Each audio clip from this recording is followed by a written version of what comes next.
And the spotlight as new officials promise to right the wrongs of the past. So is the South African Revenue Service. The Nugent Commission, you'll recall, found a significant failure of integrity of governance at SARS under former SARS Commissioner Moyane, who was subsequently fired by the President. The current SARS Commissioner, Kieswetter, said this week that the true extent of the damage is even worse than outlined at that commission. Kieswetter was responding to questions from members of Parliament's Standing Committee on Finance, and he joins us this evening. Thank you for being with us, Commissioner. Good evening. So you say the damage is even deeper. I mean, the revelations were bad enough at the inquiry, the Nugent inquiry. To what extent are things even worse? So I think the report by the Nugent Commission was based on evidence that was presented, representations that was made, affidavits that were submitted. The full extent of the impact obviously was not presented to the Commission.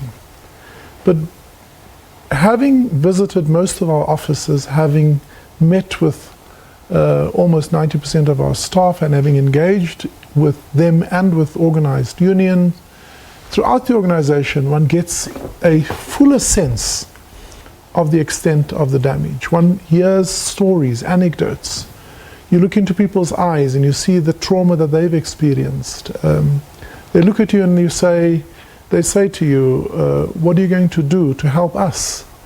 Our names weren't necessarily mentioned in the report, but we too have suffered damage. Can you give us a story? I mean, so we have, for example, a class action at the moment that arose from a particular interpretation of an employment policy that barred certain people from applying for jobs. So SARS said only black people, specifically black women. Is that correct? And so people feel that they've been disadvantaged, they've been compromised. And a collective of those people have now engaged in a legal action against SARS. So is this white people working for SARS? Well, this particular is a group of so-called coloured people in the Cape. Okay. There are people that say, were it not for the fact that there was an alternative agenda that was pursued, we would not have suffered to the extent that we have. Some people who say charges were fabricated against us because we were seen to be in the way of the agenda that was being pursued. And so as you go through it, more and more is revealed on a day-to-day basis that goes beyond what was reported in the Nugent Commission and has to be taken seriously. In your opinion, was Moyane a one-man wrecking ball? Because people are wondering how SARS went from this respected institution just sliding, plunging, with a very different reputation. And does it show how leadership can make or break an organization? I think a few important lessons. Firstly, it takes more than one person to engage in the kind of dismantling and breakdown of an institution such as SARS, but any other institution as we've seen. And so generally you find that other people have to be compliant, wittingly or unwittingly gets drawn into it. But the point you make about leadership is the tone of an organization, the culture, the value system is set right at the top. Leadership also sanctions or rewards certain behavior. And therefore the role of the chief executive of an institution, which in the case of SARS is the commissioner, is absolutely defining in creating the space for others to begin to behave in a particular way that then undermines the mandate of SARS. And so I believe, based on the report by Judge Nugent, but also based on the stories that you hear and the evidence that presents itself, that SARS was clearly caught up in the project of state capture, and it definitely served what I call a corrupt intent and the evidence supports that. And so, yes, the tone set by the leader, but others become complicit. Yeah. And to this very day, I have to add to you that there are still people at SARS who are serving that agenda, who are undermining the work we are doing. And one example thereof is I would have a meeting or a discussion within SARS, and a day later I would get journalists phoning me with questions that is so specific that one would get the idea that they had to have been in the meeting. Yeah. So either, you know, our meetings are being... So a whole lot of people have been suspended, but you don't know where those leaks are. Well, so the report mentioned a specific number of people, but there are many others who would have supported this agenda, who have been caught up, and who would be wittingly or unwittingly complicit. The sad thing about state capture, Francis, that it has factionalized organizations. It has factionalized our nation. So you have people who support a particular faction or a particular interest group.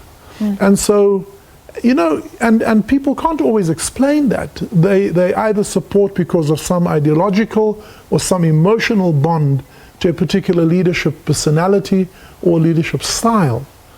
And so within organizations, and you find that everywhere, I'm sure, you know, I found that in my previous role as a director of Transnet.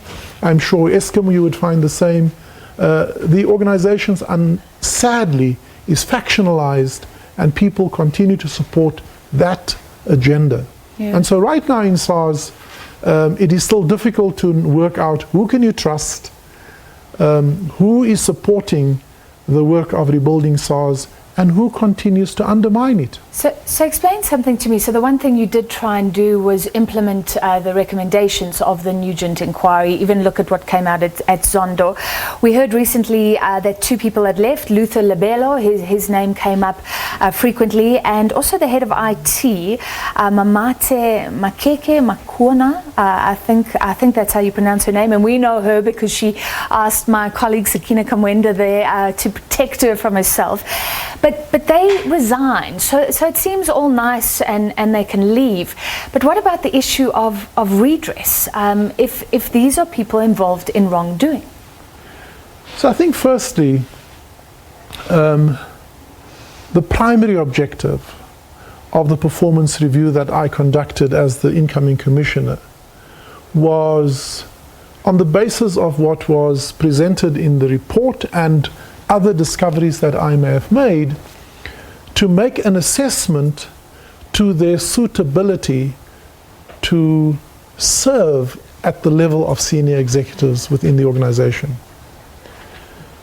What then happened is, having applied my mind to what was presented to me and what was part of the discovery process, was we presented each of the individuals with a personalized folder or dossier and invited them to make representation.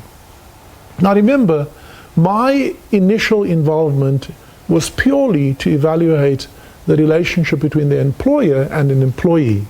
It wasn't to pursue anything else as an initial phase.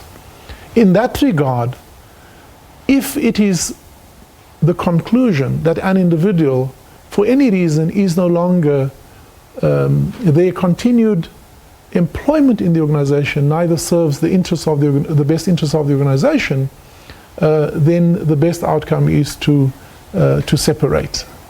Okay? Anything else beyond that is part of another process where one would consider if there is any other need for any other redress. But the initial process is to consider their competence and capability to serve in a particular role. If you find evidence of serious wrongdoing, would you pass that on to criminal authorities? So from a perspective of the employer-employee relationship, that matter is dealt with. There's no further matter to be dealt with as far as that is concerned. And one of the agreements that we've reached with the parties is that matters are closed. Anything else would be guided by what evidence is presented, and certainly what is required in terms of the law for the commissioner to report. And so if there is any evidence that comes out in the course of our further duty that links a particular individual to a set of actions for which there is culpability beyond the employment relationship, i.e. a civil culpability or criminal culpability, then I'm compelled to pursue that and to engage the relevant authorities as far as that is concerned. All right, we're running out of time, but one of the tragedies you've said is the skills that have been lost at SARS. In finality, what are you doing to get them back? So a number of things. The first is internally, to make sure that people who are skilled and competent but were marginalized, that they are reassigned to meaningful work. And we're doing a organization-wide campaign that says, please make sure that people are doing work that is meaningful and not just busy. 60 persons, specifically senior people, I have reassigned to meaningful work. Secondly, I'm reaching out on a case-by-case basis to skilled and competent people who have left, and I've been able to bring back and start a process of bringing back people. I've just recently employed 3 senior people who had left in the last 5 years, and they've now rejoined us on a revenue recovery project. Thirdly, continuing to see if people during this time have have left the organization because they were either falsely involved in some disciplinary action, and one of the redress in that regard may be re-employment, but that will be evaluated on a case-by-case basis. And beyond that, I'm hoping soon that I'm able to put out a recruitment drive and get good, talented, young and not so young South African men and women that feels that they can put up their hand and come and help us at SARS. We would love SARS to once again be a respected organization, an organization with integrity, and an organization that will draw good people as an employer of choice. All right, well, we'll follow those efforts, and thank you very much for that update. Next time we have to talk about SARS finances, but I think it's worth just looking at where SARS is now, sort of more than a year later after the Nugent inquiry. Thank you so much, SARS Commissioner Edward Kieswetter.